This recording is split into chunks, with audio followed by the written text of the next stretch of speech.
এটি একটি 1000 গ্রাম লোহার বার, কাঁচামাল হিসেবে যার মূল্য মাত্র $100। যদি আপনি এটাকে ঘোড়ার খুর বানাতে ব্যবহার করেন, এর মূল্য বেড়ে দাঁড়াবে $250। যদি আপনি এটাকে সেলাই সুইচ তৈরি করেন, এর মূল্য দাঁড়াবে $70,000। এরপর এটি দিয়ে যদি আপনি ঘড়ির স্প্রিং ও গিয়ার তৈরি করেন, এর মূল্য পৌঁছে যাবে $6 মিলিয়ন।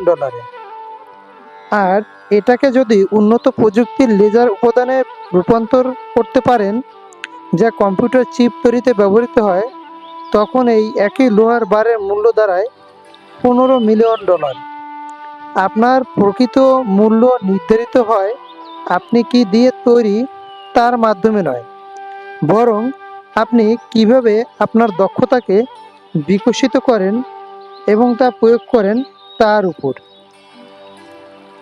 অতএব জায়গা পাল্টান এবং নিজের দাম বাড়ান, নিজের যোগ্যতার মূল্য দিন।